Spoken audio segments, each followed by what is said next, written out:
Sveiki, mėly sekėjai. Man labai smagu šiandien su jumis sveikintis, nes šalia manęs sėdi, žinoma, Lietuvos edukologė ir mokslų daktarė ir mano sesė, Austėja Landsbergienė.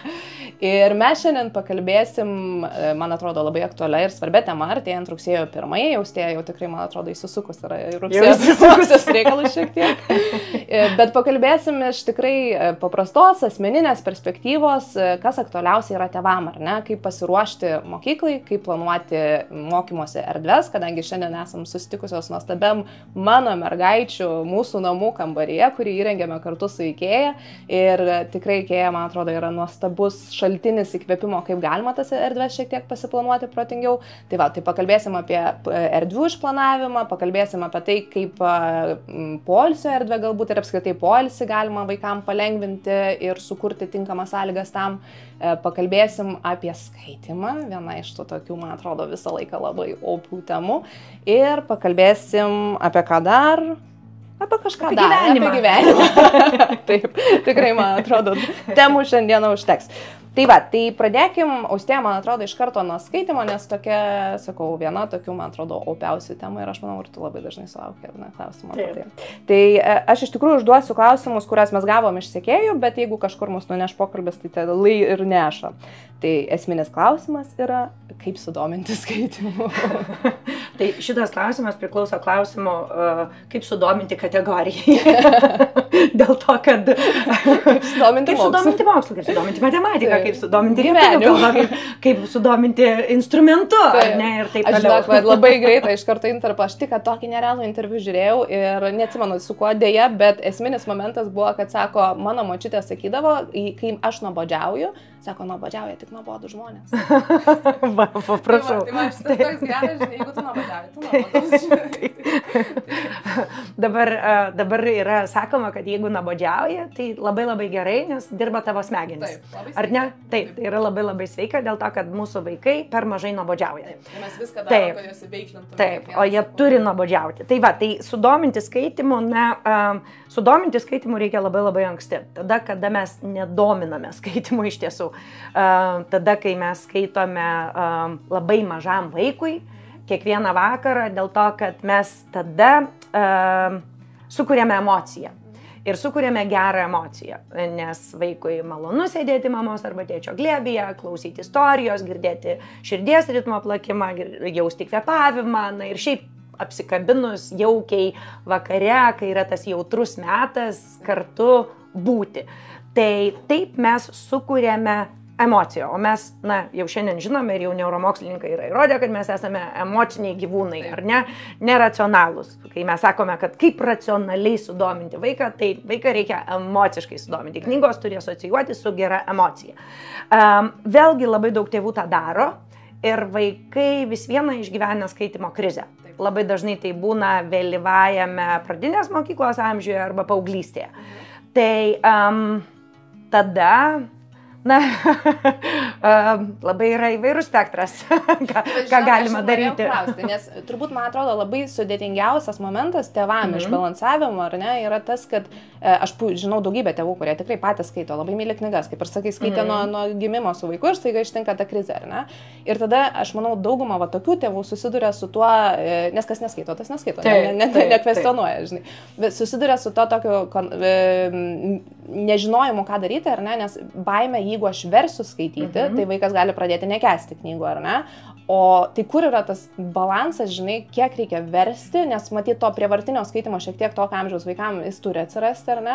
Bet kiek ir kaip sudominti, ar ne? Ką toliau galima daryti su vyresniais vaikais? Šiaip, kai kalbame apie sudominimą, tai labiausiai yra apie tai, kas įdomu vaikui.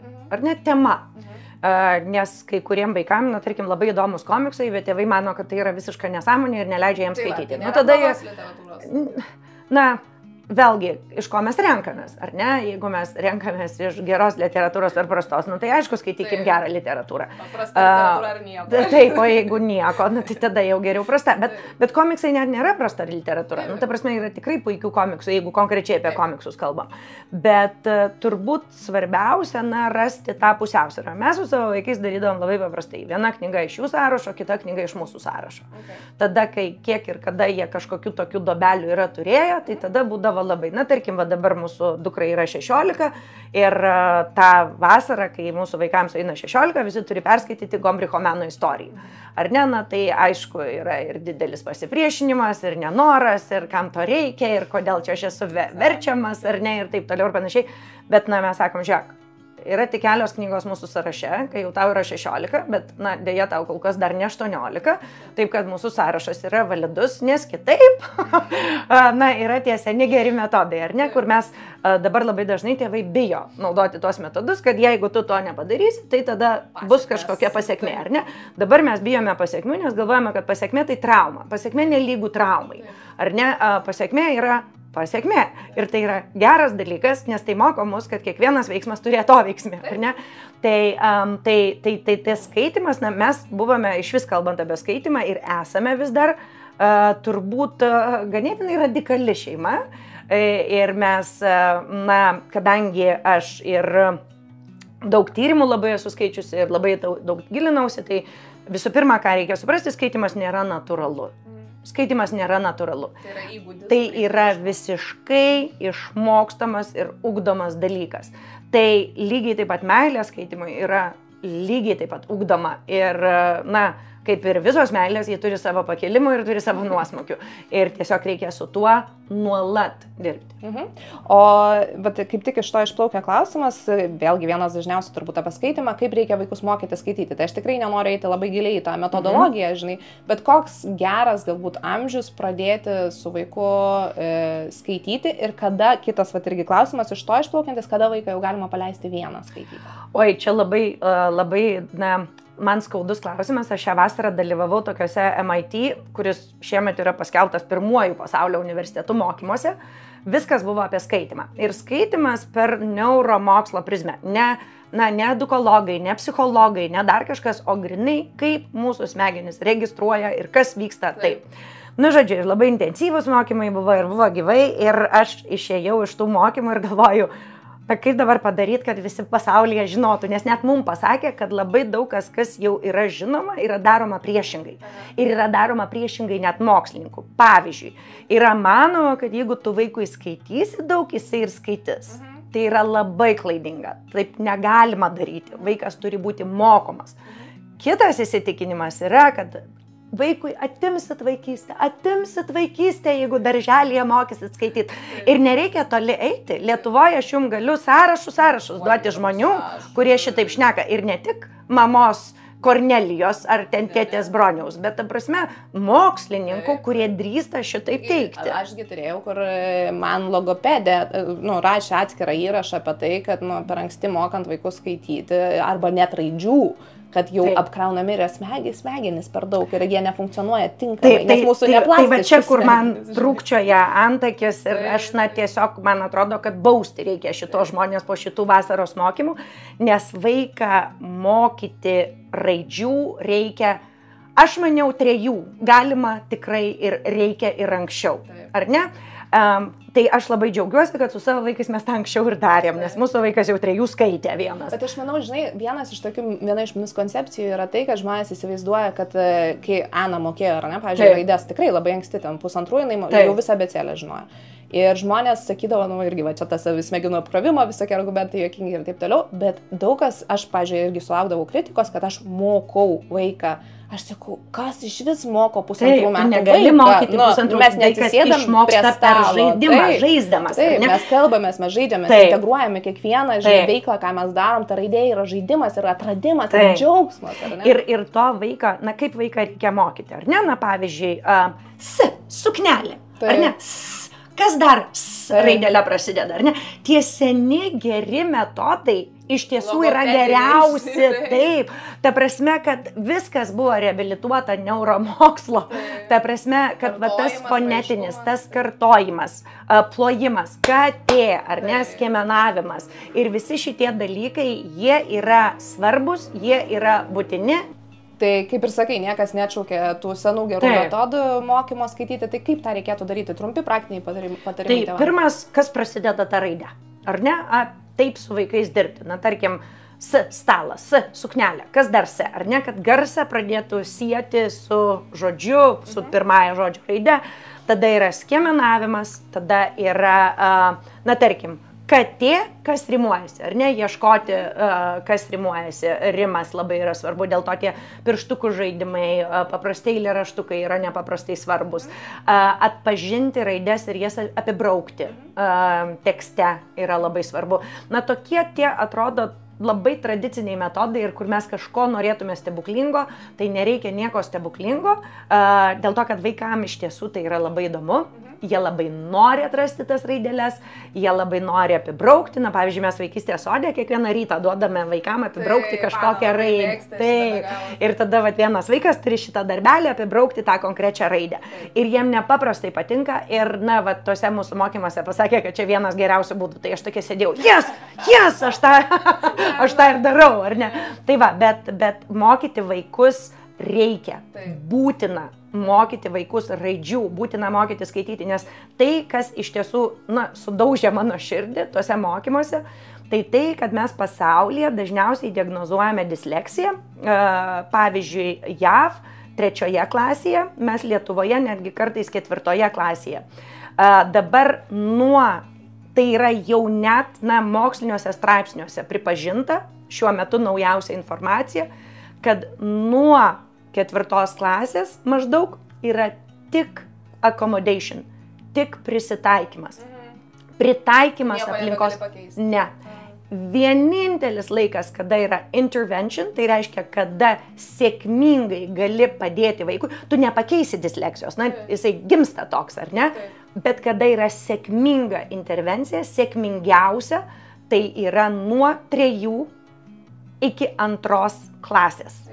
Tai reiškia prieš diagnozę.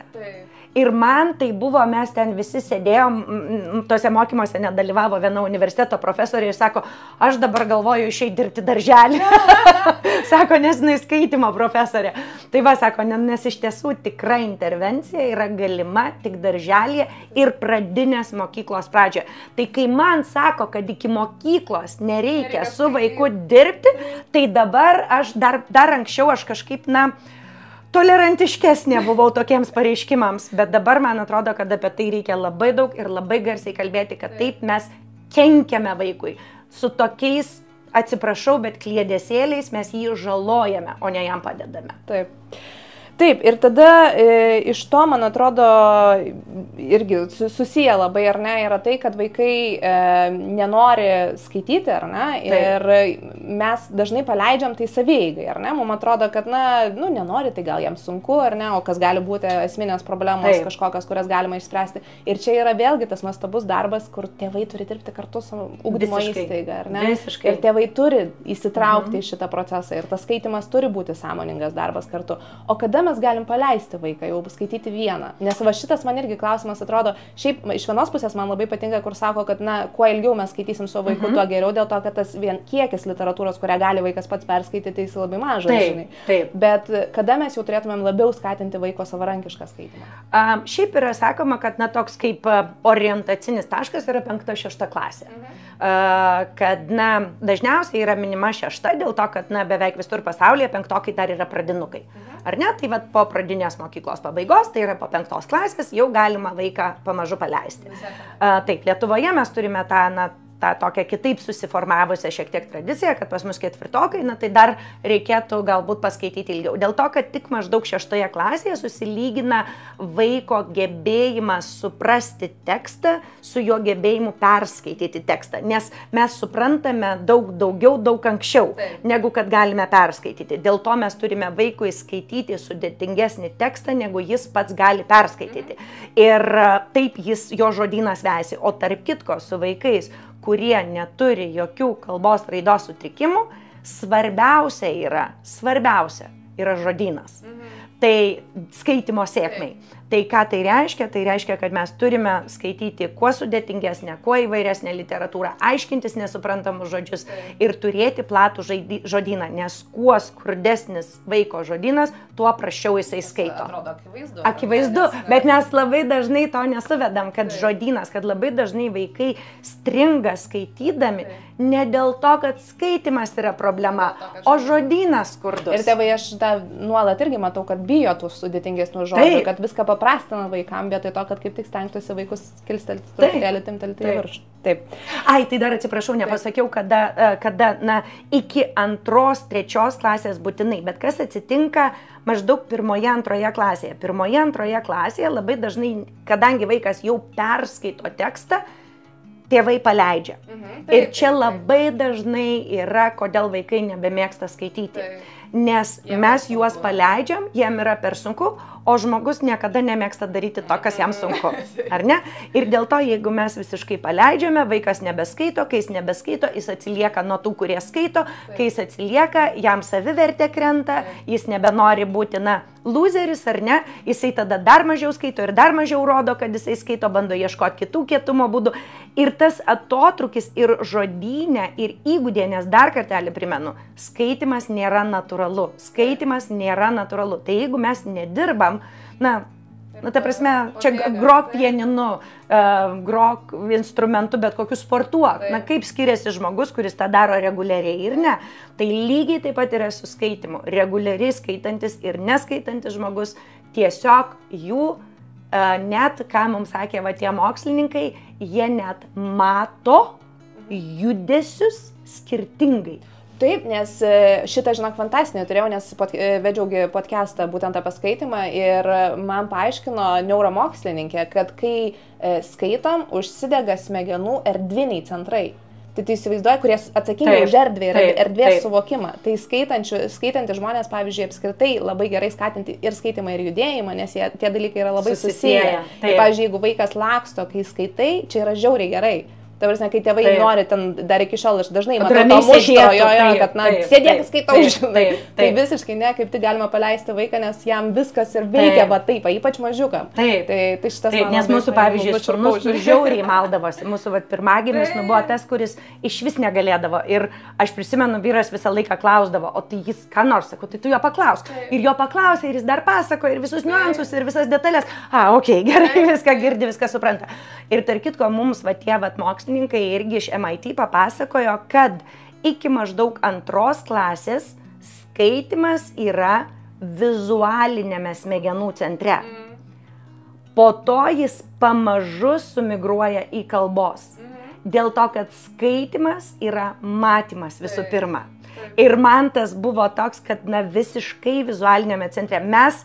Mes skaitimą suprantame kaip matymą. Dėl to vaikai, mažiukai ir rašo veidrodiniu būdu raides.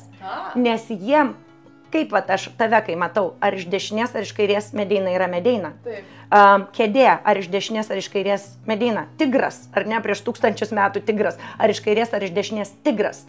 Raidės yra vienintelis dalykas, kur skiriasi iš vienos pusės B, iš kitos pusės D, pavyzdžiui, ar ne?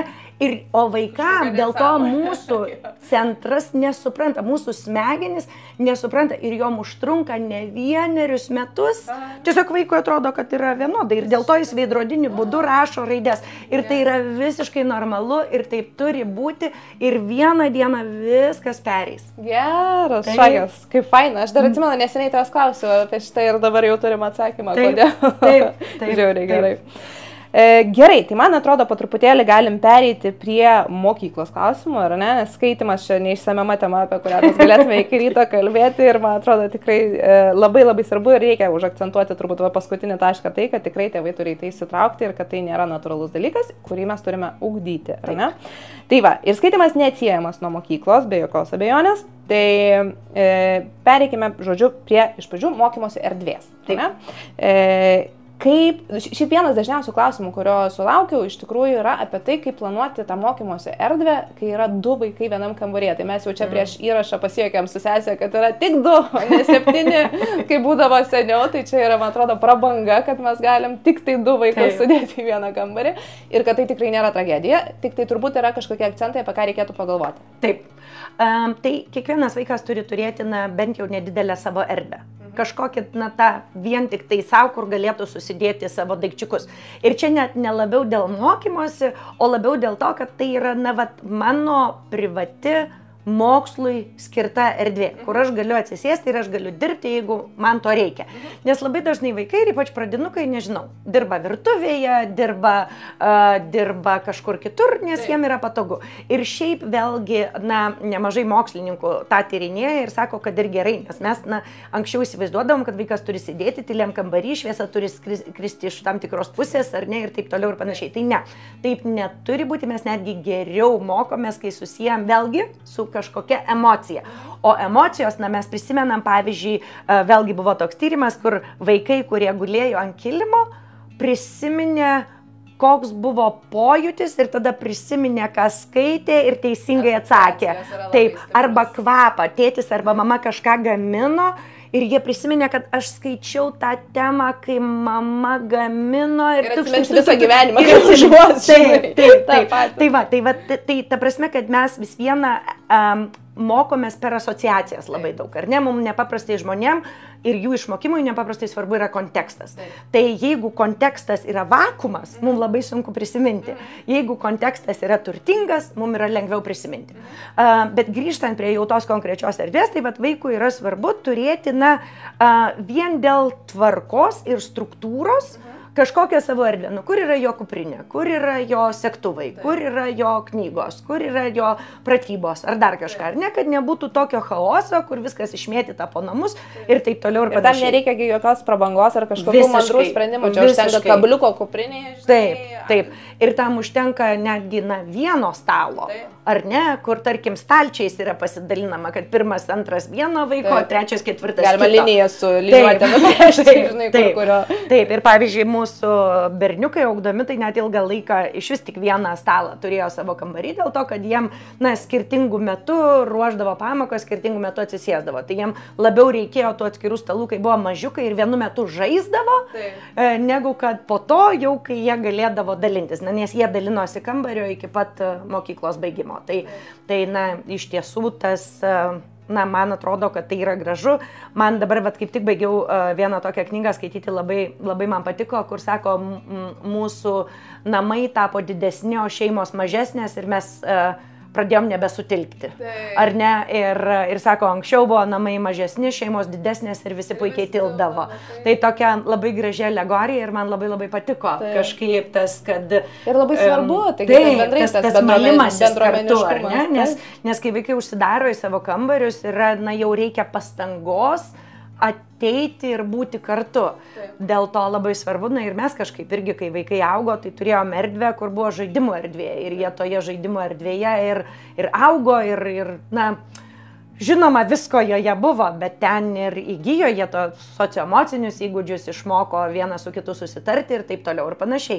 Nes, žinoma, kai tavo kontekstas yra vakumas, tai nereikia šitų dalykų mokėti. Bet kai tu turi šalia žmonių, su kuriais tu esi priverstas išmokti, ir ypač jeigu amžiumi yra artimi, nes tada tikrai yra lengviau. O, pavyzdžiui, gali būti 2 labai skirtingo amžiaus vaikai viename kambaryje, mes užaugome su tavimi. Aš tai ir norėjau pasakyti, kad ta prasme, kad, ar gali tai, jeigu yra, tai ir yra, ar ne? Ar tai yra sudėtingiau? Aišku, yra sudėtingiau. Bet aš dabar prie bet ko galiu mėgoti. Ir dėl abiejų vaikų. Prie šviesos, prie triukšmo. Ir dėl abiejų vaikų, dėl to, kad, aišku, vyresnis nervinasi, kad turi būti vis viena tyla ir tyliau, ir tamsiau, ir negali ateiti draugai, ir ten dar kažkas, ar ne? Mažiukai sunku mėgoti ir turi taikytis, ar ne? Ir taip toliau ir panašiai. Bet tai yra gyvenimas. Ir sakau, 2 tai ne 7 vienam kambarį, ar ne? Tai man atrodo, kad reikia nepamiršti ir to, kokie mes esame privilegijuoti. ir nereikia tapti, anglų kalba labai gražus tas atskirimas yra, kad yra privileged, kas yra gerai, ne ta privilegija tu turi. Ir tada yra entitlement, kad aš privalau, čia mano teisė, man priklauso kambarys, man priklauso stalas. Nu, šiaip tai ne. Šiaip tai tau priklauso tik tai besąlyginė tėvų meilė, ar ne? Taip. Na, tie baziniai poreikiai patenkinimas. Ir jau aš netgi sakyčiau, tėvų meilė priklauso, ar ne? Na, vis viena. Bet ta prasme, tau tikrai nepriklauso kambarys, iPhone'as ir taip toliau ir panašiai. Ir kas yra labai sveika priminti tai apie tai vaikams. Ir tėvam. Ir tėvam, jo, pirmiausia tėvam. Bet grįžkim prie tų tokių praktinių dalykų, ar ne? Tai turim kambarį, ar ne? Turime kažkokias tai individualias erdves vaikam, ar ne? Nes turbūt svarbu sukurti irgi tą jausmą, kad aš turiu kažkokią savo kampelį, turiu kur pasidėti savo daiktus ir turiu kažkokias galimybės tenai truputėlį pabūti vienas ar vienas padirbti ramiai pakankamai. Man labai patiko, kad palėtė tą klausimą dėl bendrų erdvių, nes šiaip vienas dažniausių irgi klausimų, kalbant apie erdves, buvo tai, kad tėvai klausia, ar normalu, kad prie virtuvės stalo vaikas nori mokytis ir taip toliau, tai čia galim patvirtinti, kad tikrai normalu. Ir vienas buvo klausimas man visai įdomus, tai kad tėvai klausia, ar gera idėja turėti bendrą šeimos darbo kambarį, kur visi eina dirbti grinai tą kambarį. Tai man atrodo šiaip labai šauni idėja, kur tėvai šalia vaikų gali mokytis. Visiškai priklauso nuo šeimos. Tai, nu, tu aišku, jeigu jiems visiškai priklauso nuo šeimos. Galbūt netgi gali būti vienoje erdvėje, bet lygiai taip pat kaip klasėje. Ne? Mes turim, pavyzdžiui, ypač pradinukams, garso nepraleidžiančias ausinės. Ar ne? Kurios, tik tam ir yra skirtos. Ir pavyzdžiui, vaikas, jeigu yra pas mus mokykloje ir jam trikdo triukšmas esantis klasėje, jis gali užsidėti tas garso nepraleidžiančias ausinės, ar ne? Arba gali užsidėti tokį uždangaliuką nuo visų kitų, ar ne, jeigu jam sunku susikaupti. Ikea beje turi tą tokį labai gerą. Tai jie labai geri yra, ta prasme, ir tas uždangaliukas, ir tos ausinės, ir mes dar tokius pašikniukus su spigliukais duodam tiem, kurie nenusėdi ir reikia jiem pajudėti truputuką, tai pasimasažuoti, viskas labai gerai. Ta prasme, tai lygiai taip pat bendroje erdvėje, jeigu kažkam yra sudėtinga, tai vienas sprendimas yra ausinės, ar ne? Kitas sprendimas, kam versti, jeigu tai nėra okei. Ar ne, mes pavyzdžiui ir su savo vaikais matom, kad vieni nori būti, kiti mažiau nori būti, tai tu, kai nori, kad jie būtų pasikvieti, o kai matai, kad jie gali nebūti, tai leidi jiem paeiti į šonelį, nes vėlgi mokykloje tas vaikas gauna labai daug stimulacijos ir būna su labai daug vaikų. Ir galbūt yra vaikų, kuriem reikia ramybėj pabūti. Taip, ir jisai save susirinks pabuvęs 1 valandą ar 1,5. Ir aš suprantu, kad gal tėvai yra pasiilgę, bet vėl reikia žiūrėti, koks konkrečiai yra tas vaikas. Labai svarbu, man atrodo, pajausti, nes labai dažnai tėvai norėdami to bendravimo iš karto po mokyklos, kai kuriais vaikais gali gauti visiškai atgalinį ryšį prastą ir tada nesuprasti, kas vyksta, kodėl mano vaikas piktas, o jam tiesiog reikėjo ramiai pabūti. Taip, ir galbūt 15 minučių, galbūt 1,5 valandos, ar ne? Ir tada vaikas pats ateis, tai galima jį, jeigu norite greičiau, tai jį pakviesti, arba netgi susitarti, žiūrėk, tai tu pusvalandį, dabar turi savo, po pusvalandžio visi susirenkame virtuvėje. Mes su Kostu tą darydavom, nes Kostui grinai to reikėjo. Taip, tada dar apie bendrai pasiruošimą, ar ne, mokyklai, ko reikia? Ruošiuosi išleisti vaiką pirmoką į mokyklą, ko man reikės? Nemeluot. Nemeluot, nes labai dažnai tėvai meluoja ir į dvi pusės. Arba, oi, kaip tau bus nuostabu, išeisi į mokyklą, susirasi draugų. Jis gali nesusirasti draugų, jam gali nesisekti. Jam gali būti baisu, nes didelės patalpos ir visa kita ir taip toliau. Taip, ta prasme, kad, arba į kitą pusę, kad išeisi į mokyklą, pamatysi, baigsis tavo katino dienelės. Vis dar sako, ta prasme, 2024 ir dar aš girdžiu ir šitaip, ir šitaip. Tai žiūrėkit, nei ten baigsis katino dienelės, nei ten... Priklauso kokią mokyklą baigsis. True, irgi tiesos yra, bet ta prasme, tai bus kitaip, nes tu peržengi vis vieną tam tikrą į kitą etapą, tu žengi iš iki mokyklinio ugdymo, jau formalų į mokyklinį ugdymą, ar ne, tai yra pokytis, tai tam vaikui reikia sakyti, kad, pasakoti, kad žiūrėk, tu susitiksi naujų vaikų ir galbūt susirasi naujų draugų. Ar tu tiki, kad susirasti naujų draugų? Aš tikiu, kad galima susirasti naujų draugų. Taip, klausti, diskutuoti, kažkaip taip. Ar ne, pavyzdžiui, mūsų sūnus, kai mes persikraustėme į Belgiją, labai bijojo išeiti į į naują, ten darželis mokykla buvo ir aš prisimenu, mes skaitėme tokią knygą apie meškėną, kuris irgi bijojo išeiti į mokyklą. Ir tą meškėnui mama nupiešė širdelę, ar ne, ant delniuko. Ir vat mūsų sūnus tai pasakoja, kad jisai, vat jam tik pabūdavo, jau žiūrėdavo, ai, viskas gerai. Bet sakė, po to kitą dieną ant mane supyko ir nutrynė tą širdelę. Tai... Dabar jau man papasakojo. Irgi geras emocijų išleidimo, žinai, būdą. Taip, nes aš kažką jam pasakiau, kas nepatiko ir sakė, nutryniau tą širdelę. Tai va, tai dabar jau aišku juokiamės iš to, bet esmė yra ta, kad labai svarbu su vaiku bendrauti, nepriimti asmeniškai. Žiūrėk, jūs jau buvote pirmoje klasėje, jūs jau baigėte pirmą klasę. Ir truputį paleiskite tą vaiką. Ir nebūtinai vaikai bus taip kaip jo, nebūtinai lauks tie patys iššūkiai, kažkas gali būti. Ir it's okay, tai yra vaiko jau gyvenimas. Jūsų vaidmuo yra būti šalia vaiko, o ne būti už vaiką. Ar ne? Ir tiesiog, jeigu vaikui yra sunku, padėti jam įveikti tuos iššūkius, o ne įveikti už jį. Ar ne? Lygiai taip pat ir su draugais. Na, jūs patys kartais nueinate į darbą ir neturite tų draugų. Ir tiesiog jūs sieja tik profesiniai santykiai. Ir kažkodėl mes manome, kad su suaugusiais profesiniai santykiai yra ok, o su vaikais jau yra tragedija. Ar ne? Bet jeigu vaikas nepatiria patyčių, jeigu nieko nėra, tragiško ir mokytojai nešneka, kad yra kažkas blogo, duokite laiko. Galbūt reikia vaikui daugiau laiko susirasti tų draugų, o ne ten pirmą dieną grįžo ir jau jums pateikė sąrašus geriausių draugų, vidutinių draugų ir kas nepatiko. Ne? Taip, reikia. Vienas iš tokių, man atrodo, gerų patarimų yra tėvai dažnai labai klausia, kai vaikas grįžta iš mokyklos, tikisi tų pasakojimų, ar ne, ir klausia, tai kaip sekėsi. Ypač mažiukai, jie nemokagi taip papasakoti, kaip sekėsi. Dažnai jie užsidaro ir nieko nesako. Arba sako gerai. Arba gerai.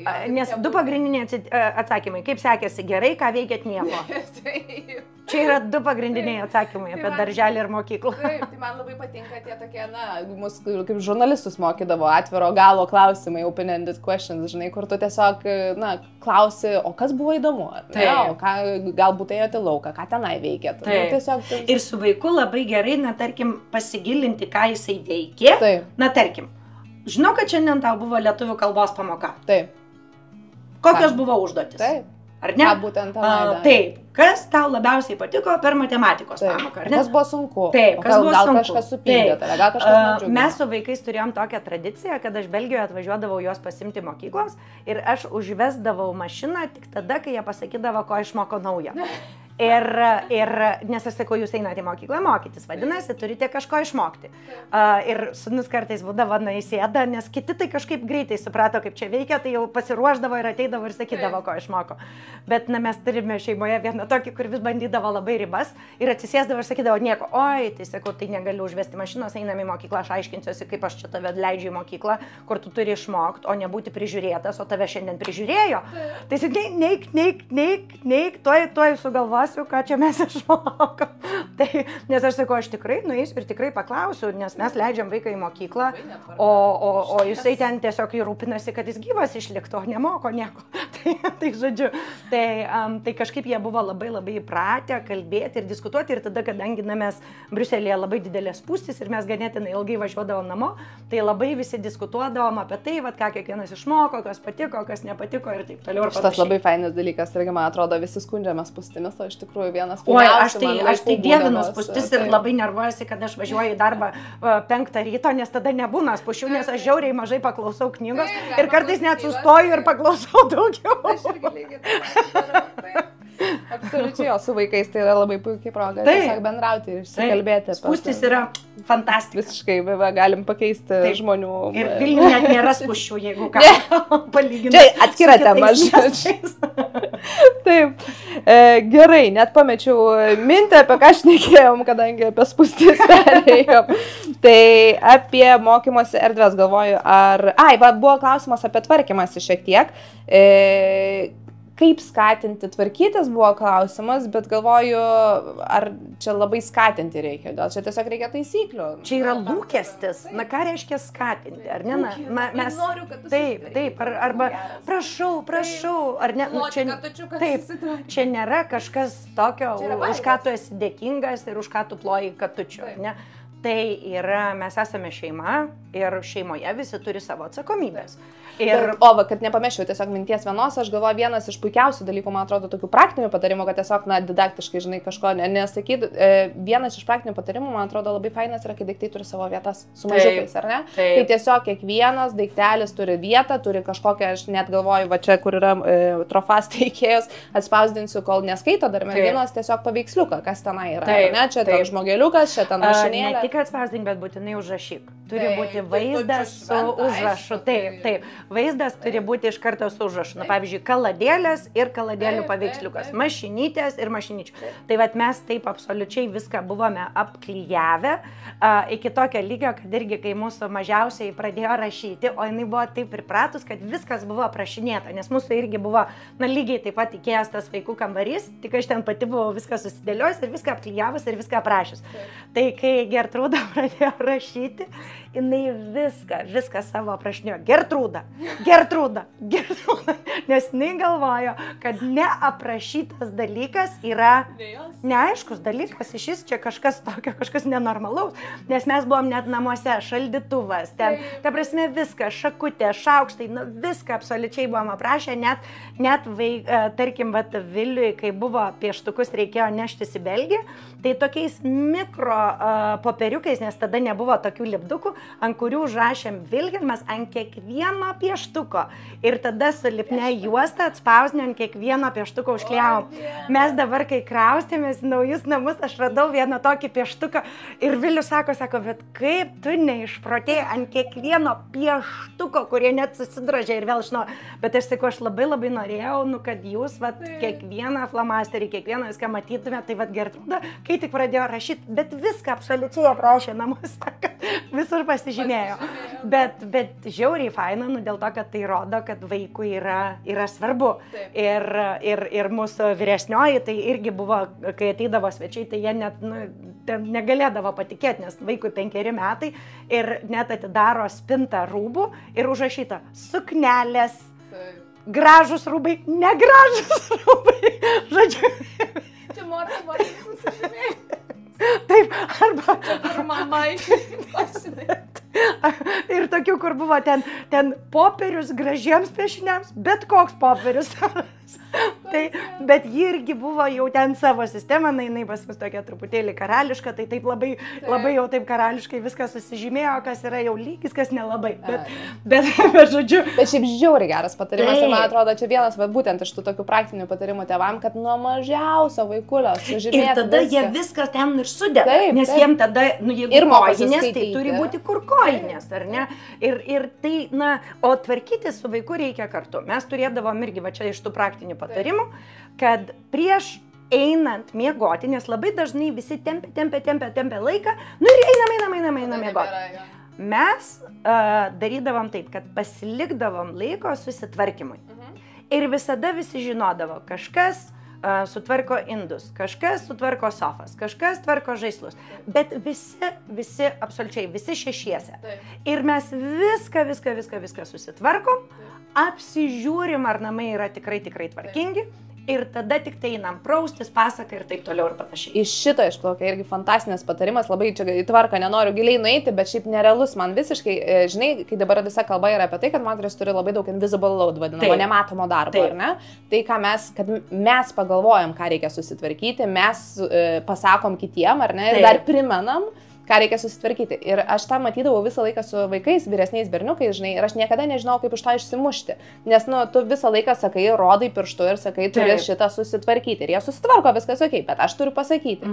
Ir man labai patiko šitas shiftas toksai, kur dabar perskaičiau, kad esminis momentas, norint, kad nebeliktų moteriam šito invisible load, kad turi mokyti vaikus pastebėti, ką turi susitvarkyti. Ir šitas man taip gražiai suklikino, nes esminis momentas yra tas, kad mes mokom, ir aš su Kostu tą iš karto pradėjau daryti, yra pliusų minusų sistema, žodžiu, ant šaldytuvo, jis turi savo pareigas, darbus, kuriuos jis turi padaryti, ir jisai turi padaryti 2 darbus, pats pamatyti, kas turi būti sutvarkyta. Ir jis pasako, aš sutvarkiau tą, ir mes uždedam pliusus. Bet esminis shiftas matyme ir mąstyme, kad aš pamatau, ką reikia susitvarkyti. Man šitas labai visiškai nerealu. Ir va būtent su Anyta tą taikau, ta prasme, kad nuo mažiausio vaikučio kad jisai pradėtų matyti, ką reikia susitvarkyti, o ne tik tai, ne tik kažkas pasako. Taip. Ne tik tai, kaip čia, follow into orders, žinai, sekti nurodymus, o iš tikrųjų pats galvoti, ar ne? Tai va, tai šitas man labai gražus. Gerai. Apie erdvę šiek tiek pakalbėjom, dar jeigu grįšim natūraliai prie to, galbūt ir grįšim, bet esminis dalykas dabar jau pati mokykla, ar ne? Ruošiamės mokyklai ir labai fainas klausimas man ir turbūt labai dažnas yra tai, kaip nustatyti, kad vaikas jau yra pasiruošęs eiti į mokyklą, ar ne? Kada jau būtų, kaip galima įvertinti ir kaip, kas galbūt nutinka, jeigu paskubi arba kaip tik per vėlai išleidi, tai va čia tokie. Aš manau, kad čia labai gerų pagalbininkų gali būti darželio pedagogai, nes iš tiesų jie mato labai daug vaikų ir tiems ribiniams jie gali patarti. Ar ne, nes tikrai yra vaikų ant ribos. Na, pavyzdžiui, mūsų dukra yra gimusi Liepos gale ir tai yra toksai, laikas, ar ne, kur labai priklauso nuo vaiko. Ir tarkim, aš matydama mūsų dukrą, žinodama, kad jinai yra 4. šeimoje, gimusi Liepos gale ir plus nepaprastai turinti lakią vaizduotę ir mėgstanti žaisti. Aš mažai esu mačius vaikų, kurie šitiek mėgo žaisti ir taip susikurdavo tokius, ta prasme, multiverse. Ten nebuvo tai, kad pasaulis, ten pasauliuose būdavo, jinai fantastiškai žaisdavo ir labai norėdavo žaisti ir labai nervindavosi, jeigu reikdavo nežaisti, o kažką daugiau daryti. Tai mūsų buvo sprendimas, kad ji išeis į mokyklą ne metais anksčiau, kaip abu broliai ir sesė, o tada, kada dauguma ir išeina į mokyklą, ar ne? Tai nors, tarkim, pagal metus jos galėjo su sesė skirtis 2 klasėm, jos skiriasi 3 klasėm, ar ne? Ir tai buvo vienas teisingiausių sprendimų, nes dar ir tada jinai žaisdavo ir mokytojai ją yra parnešę į klasę ne vieną kartą, kai jinai sakydavo, viskas, aš jau pasimokiau ir išeidavo. Ir mokytoja turėdavo bėgti paskui į koridorių ir parsinešti klasę, nes ji jau pasimokė. Tai va, tai ačiū Dievui dėl to, kad iš tiesų būtų buvę labai jai sudėtinga ir su savivertė ir nebūtų išsižaidus iki galo ir taip toliau. Bet to, aš dažnai juokauju, kad anksčiau į pensiją neišleidžia. Anksčiau metus pabaigus, ar ne? Tu tiesiog metais ilgiau gyvenime dirbi. Tai va, bet... Priklauso, ką dirbi, taip. Bet čia, vėlgi yra labai daug faktorių ir reikia žiūrėti kiekvieną vaiką. Pavyzdžiui, su mūsų sūnumi, nebuvo net abejonių. Ir vienas iš tokių dalykų tai buvo tai, kad mes buvome ir aplinkoje Belgijoje, kur ėjo tokio amžiaus vaikai, ar ne? Ir aš irgi labiau siūlyčiau žiūrėti į vaiką, o ne į labai konkrečias rekomendacijas, nes mes Lietuvoje turime tą lankstumą. Nes, pavyzdžiui, Belgijoje tu neturi to lankstumo. Daug šalių yra, kur mes turėjome kaimynę, kuri buvo gimusi gruodžio 31. Mūsų sūnus yra gimęs vasario 12 ir ji buvo klase aukščiau. Ir tai buvo jokio pasirinkimo. Jeigu tu gimei tais metais, nėra absoliučiai jokio pasirinkimo, tu eini tais metais. Nuo sausio 1 iki gruodžio 31 ir viskas. Be jokių išlygų. Ir čia mes galim turėti šiokių tokių problematikos, ar ne? Taip, irgi, nes tarkim, vaikas gimęs 31 ir sausio 1 jie yra skirtingose klasėse. O galbūt tas, kuris gimė sausio 1, yra netgi labiau brandus ir būtų galėjęs eiti, o tas 31 tikrai ne. Tai va, tai mes Lietuvoje turime tą lankstumą, kartais jisai yra nuostabus, bet kartais jisai yra, kaip visada tas... Taip, yra visko. Bet vienas momentas, man atrodo, kurį labai svarbu įvertinti ir aš tavęs paklausiu, kaip tai įvertinti, tai yra tai, kad mes labai dažnai kalbam apie tai, kad, vaikas moka ten atpažįsta raidės, ar ten moka skaičių iki 10, tai viskas, jau leidžiam į mokyklą, ar ne? Bet ne tik tai svarbu, ne? Dėl to, kad mokymasis yra ir nusėdėjimas, ir socialiniai įgūdžiai, ir gebėjimas prisitaikyti. Tai kaip įvertinti visą tą spektrą? Na, pavyzdžiui, labai paprastas dalykas, dabar pas mus norėjo irgi mokyklą ateiti vienas vaikas, 5 metų jau, ir kuris turo metu užmigo. Gal labai pavargęs buvo. Labai pavargęs, tu visko supranti. Tu iškart matai, kad tikrai ne. Tikrai ne, tai yra mažytis vaikutis, kuris dar... Jis turi ten miego ir džiūžį. Taip, jis dar absoliučiai negali eiti į mokyklą, kur yra didelis tempas, daug vaikų ir klasės ir aukšti lūkesčiai. Taip, ir dažniausiai netgi ką po to irgi galima pastebėti, kad po to jam yra diagnozuojami tokie dalykai kaip hiperaktyvumas, dėmesio nesutelkimas ir taip toliau. Jie prašiau mokosi. Jie prašiau mokosi ir JAV netgi yra sakoma, kad būtent va tokie, tie tokie sunkiai pastebimi yra perdiagnozuojami, bet kartais dėl nebrandos, o ne dėl to, kad iš tiesų yra tas sutrikimas, ar ne? Tai reikia, aš tai siūlyčiau tėvam pasitarti su mokykla, į kurią nori eiti, nes tikrai mato daug tų vaikų, ar ne, ir su darželiu, iš kurio išeina. Dėl to, kad mums patiem objektyviai matyti savo vaiką dažnai nėra lengva. Dažnai nėra lengva. Ir taip mes labai gerai pažįstame savo vaiką, bet vertinti vaiką savo yra labai labai sunku. Ir ypač šiais laikais. Ir aš tikrai matau daug daugiau tėvų pervertinančių savo vaiką šiais laikais, negu nuvertinančių. Ir tai yra sudėtinga labai situacija, nes labai gaila tų, kurie nuvertina ir norisi timtelti į viršų, bet tada matai tą armiją, kurie pervertina. Tai kažkaip, norėčiau šiek tiek paraginti, daugiau reflektuoti ir daugiau pasitarti, nes vis dėlto ne kiekvienas tam tikro amžiaus vaikas yra jau pasiruošęs patirti sėkmę mokykloje. Ir aš daug daugiau vaikų ir tėvų sutinku, kurie gailisi išleidę per anksti, negu kad išleidę per vėlai. O ar yra toksai per vėlai? Ar įmanoma išleisti vaiką į mokyklą per vėlai? 12 jau per vėlai būtų tikrai.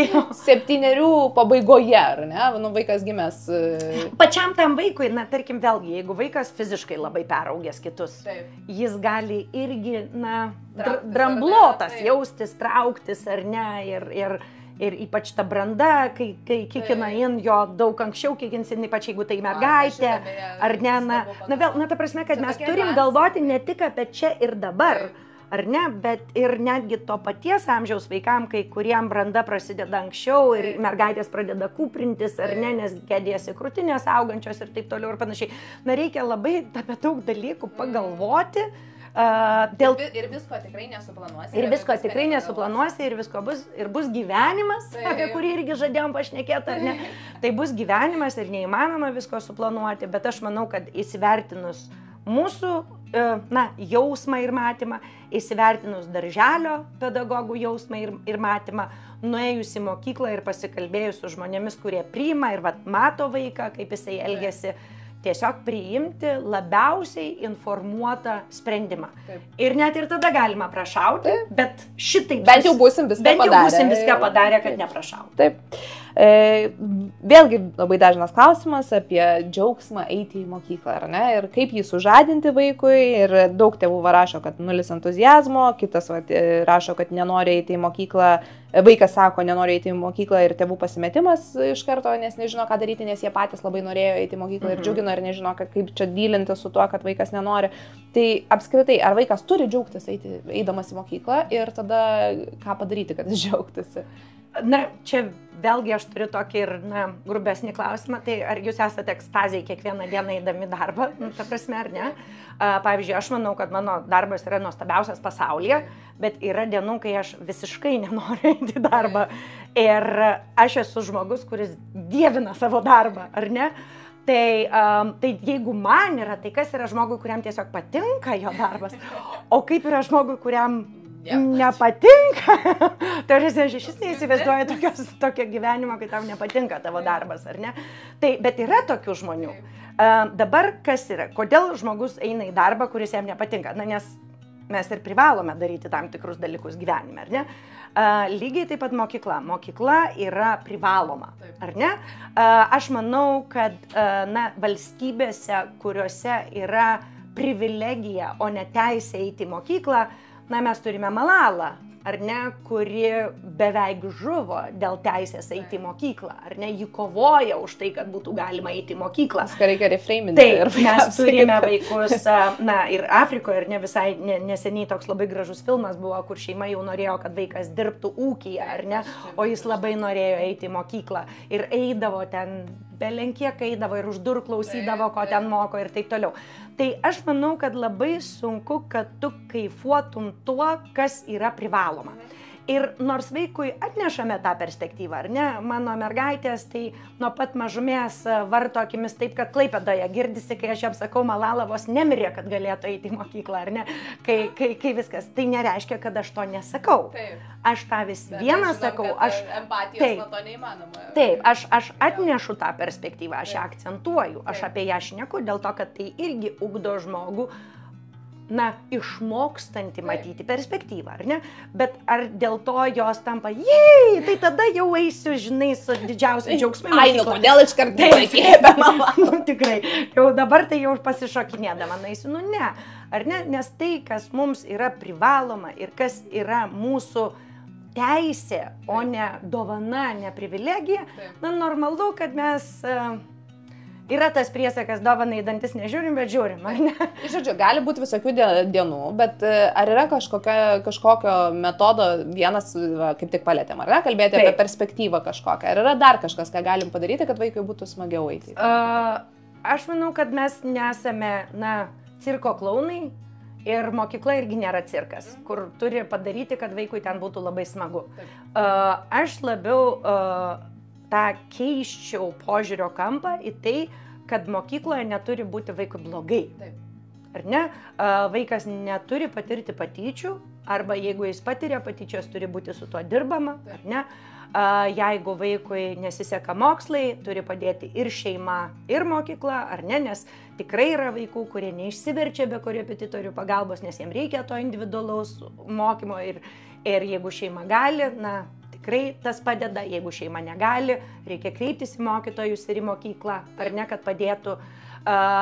Lygiai taip pat, jeigu vaikas turi kažkokių raidos sutrikimų, ar ne, jeigu jisai, pavyzdžiui, turi tą pačią disleksiją, ar ne, normalu, kad jis gali nenorėti eiti į mokyklą, nes jam sunku mokykloje, nes mokykla yra pritaikyta vaikams be disleksijos, ar ne? Taip. Tai ta prasme mes turime stengtis sudaryti sąlygas vaikui patirti sėkmę mokykloje, bet ne laimę. Nelaimė. Laimė apskritai yra šalutinis produktas pasitenkinimo kažkuo.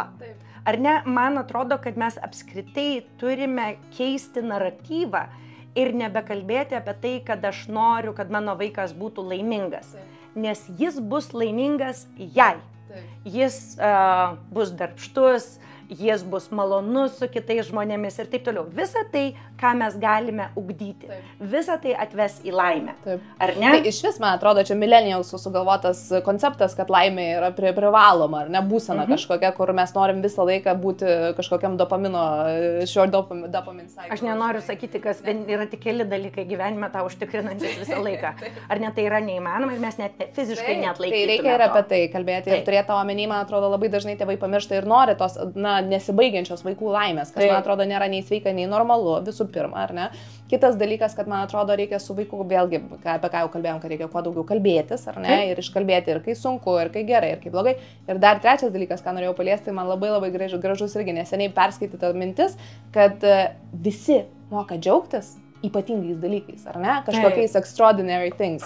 Bet vaikus reikia mokyti džiaugtis paprastais dalykais, mažais dalykais, ar ne? Ir man šitas irgi taip gražu, nes aš ir vaikus moku, ar ne? Gėlytę pamatyti, žinai, pasidžiaugti gražiu oru.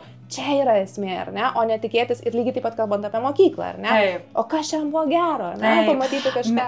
Bet būtent apie tai dabar kaip tik skaičiau knygą apie dėkingumą. Ir kaip yra svarbu mokyti dėkingumą. Nes ir, tikrai daugelio žinoma ir skaitoma Brené Brown yra pasakiusi, kad dėkingumas geriausiai išoperuoja tą entitlement. Ar ne? Tai mes turime mokyti ir mokytis būti dėkingi. Ir vienas iš tokių patarimų yra dienos pabaigoje pasikalbėti su vaiku, už ką jis yra šiandien dėkingas. Bet visų pirma pasakant mums. Ar ne, nes mes per save mokome dėkingumo. Ir nereikia, žinai, nes aš įsivaizduoju, dabar čia labai daug klausančių, mama, aš už tave dėkinga. Ne, už ką tu šiandien esi dėkingas. Tu gali sakyti, aš kaip ir visada ir šiandien už tave esu dėkinga, bet ir, ten tarkim, bet šiandien. Nes, vėlgi vaikas neturi galvoti, kad čia... Taip, kad atnešiau tau laimę. Taip, kad mama tai buvo visiškai nelaiminga ir čia paskendusi liūdesį ir tėtis. Ir jie neturėjo gyvenimo ir staiga nušvito šviesa. Aš manau, irgi tėvai pamiršta, čia aišku jau visai nuklydom, bet ką tėvai pamiršta, kad tai yra ir laudas vaikui, ar ne? Kad galvoti apie tai, kad aš esu atsakingas už tavo laimę. Taip, čia yra baisu. Čia ne tik nėra sveika, čia nesveika. Taip, dėl to, kad vaikas neturi jaustis atsakingas, ar ne? Ir lygiai taip pat su vaikui pasirinkimais, kad mes turime duoti vaikui pasirinkimus, o ne leisti rinktis iš bet ko ir taip toliau ir panašiai. Ta prasme, kad mes turime vis dėlto būti tėvais ir prisimti tėvų atsakomybę. Taip, man atrodo, mes čia labai gražiai jau sukam link pabaigos, ar ne, nes jau tokiais fundamentaliais filosofiniais klausimais. Bet vienas dalykas dar, ką norėjau paliesti iš praktinių dalykų, vienas klausimas tai yra pamokos, ar ne, pamokų ruošimas. Ir vienas, man atrodo, iš tokių tikrai probleminių momentų būna tai, kad tėvai nežino, kiek vaiką reikia paleisti patį ruošti, ar ne, ir mes visą laiką apie tai diskutuojam, kad kiek yra sveika, kad vaikas turi prisimti atsakomybę, kad tai yra mano ir aš turiu ruošti, ar ne, bet kitą kartą visiškai paleidus vaiką, jisai nieko nedaro. Ir mes turim vėl užburtą ratą, kiek taip tai yra natūrali pasiekmė, aš nesimokiau, gavau dvejetą, bet jeigu tas vaikas tiesiog gauna visą laiką dvejetus, tai matyti kažkur reikia intervencijos. Tai kur yra čia tas sveikas balansas? Čia labai priklauso nuo, ar mes formuojame vaikui įgūdį ir įprotį. Ar ne? Dėl to, kad darbų parsinešimas namo ir jų atlikimas, nes mums kartais taip ir iš darbų tenka, ar ne? Parsinešam namo ir turim atlikti. Tai yra įgūdis ir įprotis. Prisiminti, kad aš turiu darbų, rasti jiems laiko, juos atlikti ir taip toliau ir panašiai. Normalu, kad pavyzdžiui 7 metų vaikas neturi tokių įpročių ir įgūdžių. Kas jam ugdo įpročius ir įgūdžius? Tėvai ugdo įpročius ir įgūdžius, ar ne? Ir aš suprantu, kad tai yra nesmagu. Ir tarp kitko, mano nuomonė net ir čia pasikeitė. Dėl to, kad aš pradžioj, prieš kokius, 15, gal 18 metų, tai maniau kitaip, maniau, kad nereikia kištis ir tegul būna natūralios pasiekmes. Bet po to aš supratau, kad tiesiog mano vaikai yra tokie, kurie eina ir viską padaro. Ar ne? Ir man bepigu buvo kalbėti, kai jie visada padaro, visada puikiai mokosi, viskas padaryta, aš net nežinau, kad jie turi namų darbų, nes jie žino, jie paruošia, jie padaro, gauna puikius pažymius ir visa kita. Ir kažkada mes susitikom su viena mama, kuri sako, bet Austėja, bet jis tada niekada neruošia. Ar ne? Ir aš tada sakau, aha, o tai kaip, taigi jam nemalonu ir gėda, man toks mėlynas ekranas, kaip tu gali, jeigu tu turi darbų, jų nepadaryti, ar ne? Ir tada supratau, kad yra pasaulyje žmonių, kurie turi darbų ir jų nepadaro. Tai labai keisti žmonės, bet ką padarysi, ar ne? Ir tada aš sakau, okei, tai vadinasi, jis neturi įgūdžio, o kadangi neturi įgūdžio, tai nesusiformuoja ir įprotis. Ir tada jūs turite pradėti, dirbti su vaiku. Ir tada, kai tik augo jau mūsų paskutinis vaikas, ir aš su ją pradėjau, irgi bandyti, nors jinai pati irgi viską darydavo, bet, paeksperimentuoti šiek tiek. Ir tada mes visada šeštadienį, kad jau sekmadienis būtų visai laisva diena, išsitraukdavom mokyklos segtuvą ir visą jį perversdavom pažiūrėti, ar viskas atlikta. Ir ne viskas būdavo atlikta ir jinai tada tiesiog atsisėdo ir jinai, aišku, jinai man sakydavo, nes iš tiesų tai nebūdavo namų darbai. Tiesiog nebūdavo kažkas padaryta, bet galėdavo nepadaryti. Ir jinai sakydavo, bet čia ne namų darbai. Ir aš taip neprivaloma. Ir aš sakau, bet jeigu nepadaryta, tai privaloma. Tai jinai, bet tu paklausk mano mokytoja tau pasakys, kad neprivaloma. Bet aš sakau, bet šiandien aš esu tavo mokytoja ir privaloma. Ar ne, tai jinai, Aš su vaikais šitą temą kalbu visą laiką, bet ir apie skaitimo sąrašą dabar paturėjom. Taigi va, aš perskaičiau, kas privaloma. Tai ir buvo klausimas tėvų, kad vaikas nenori skaityti nieko daugiau. Tai nebūtinai kiekvienam vaikui suveikia tas racionalizavimas, bet aš visada su jais kalbėdavau, žiūrėk. Tai yra 90% vaikų, ar ten 80% vaikų, kurie perskaitys tai, kas privaloma, ar ne? Beveik visi. Daugiau. Beveik visi. Sakau, tai ar tu nori būti ten, kur visi, ir kai tu ateisi į darbo rinką, būti ten, kur visi, ir konkuruoti su visais 80 ir 90%, ar ne? Ar tu nori būti truputį ekstra, ar ne? Ar tu nori būti kažkuo ypatingesnis darbdaviui, kažkuo ypatingesnis stojant į universitetą? Turėti ką pasakyti, ar ne? Kad aš paskaičiau ir padariau truputį daugiau negu visi. Ir sakau, ir kai tu išmoksi daryti truputį daugiau negu visi, tu visada padarysi truputį daugiau negu visi. Taip, ir visi tada norės su tavimi ir dirbti, ir galų galia draugauti, ar ne? Nes tu būsi truputį ekstra.